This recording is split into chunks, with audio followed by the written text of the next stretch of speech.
I had to go back. Something about that island, its ruins, its silence, its watchers kept echoing in my mind. I couldn't sleep. I couldn't stop thinking. So this time, without any crew, no captain to stop me, I made the trip again. I needed to see it for myself.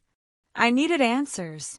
What was supposed to be just a forgotten chunk of stone and sand was anything but that. The ancient ruins still stood, but now they were alive, pulsing with hidden energy. Fishmen patrol the perimeter with precision, guarding the coral-wrapped entrances. And in the darker, deeper alleys beneath the water, I saw them, cloaked cultists standing silently in the shadows. I couldn't see their faces, but I heard their voices, whispers, low, rhythmic, unnatural murmurs that repeated something again and again beneath their breath. Something about a relic of ultimate power. I couldn't make out the full message, but my instincts were screaming at me to leave. Still, my curiosity was louder than my fear. Before I turned back, I managed to snap a close-up photo of the island. Study it carefully, viewers. This place is no longer just a forgotten archaeological site. It's active. It's guarded. And something tells me we shouldn't be here. From the moment you step onto the island, everything feels wrong. The air is thick but still. The wind refuses to blow.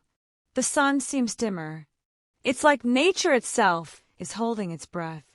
What used to be scattered ruins are now vibrant, almost humming. Moss-covered structures pulse with light. Carvings glow when water passes over them. The coral isn't just clinging to the walls. It's growing, expanding, like it's reaching for something. I counted at least 3 squads of fishmen, each equipped with scarlet-tipped spears, silently patrolling the perimeter. Their movements were too synchronized to be random. These were not wild beasts. They were soldiers, protectors. Inside the ruins, the real terror began. At first, it was just odd sounds, echoes of dripping water, soft splashes. But then I heard them, chanting, voices, not loud, not aggressive, but focused, ritualistic. In the flickering glow of my torch, I saw figures, tall, robed, unmoving. Cultists. They didn't speak to me. They didn't attack. They just stood and watched. The whispering grew louder the deeper I went. And although the words were unintelligible, the intent was clear. This was a warning, a threshold. You don't belong here. Still, I pushed forward. At the heart of the ruins was a massive circular chamber, half submerged in water. And at its center, on a raised stone platform, stood something glowing. A pulsating gem, about the size of a clenched fist, vibrating softly with pinkish red light. All around the room were statues, part human, part sea beast, bowing toward the relic, their stone eyes filled with awe or fear. I stepped closer.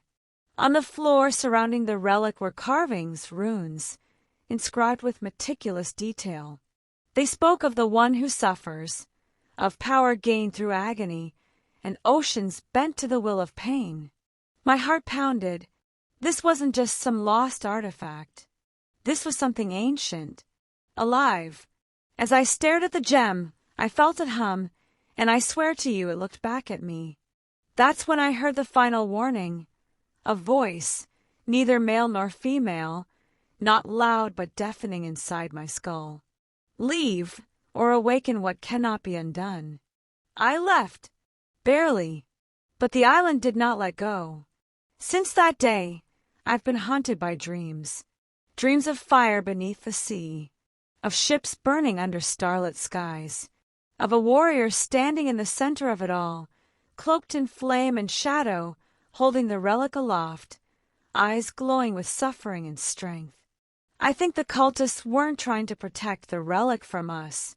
I think they were trying to protect us from it. Theories have already begun spreading across the community. I've gathered the most common and most chilling for you here. The relic is alive. It's not an object. It's a dormant being. A great one. Perhaps even the heart of a sea, bound in crystal form. Its whispers are its last attempt to remain sealed. The cult is ancient. The cultists are not new. They've been on the island long before pirates ever sailed. Their purpose is to ensure the relic is never disturbed again. Pain is the key.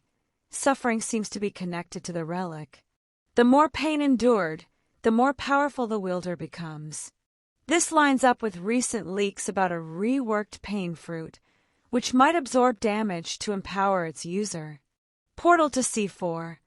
Some believe the island is not just a hidden zone, but a bridge. That this place leads to the next great sea, C4. The runes speak of a gate that only opens when pain, will, and sacrifice align.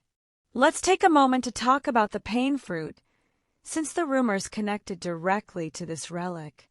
According to a leaked report, the new rework of the pain fruit will have a pain meter that fills as you take damage. The more damage you receive, the more powerful your strikes become. A state called Last Stand is triggered when the pain meter is full, giving you a short burst of unstoppable power, but only for a few seconds. Missed attacks drain the meter. A glowing red-pink aura will surround users when they are near their limit. Now here's the crazy part. Several players have reported that when they equipped the pain fruit and approached the relic, the runes around it started glowing. Coincidence? Or connection?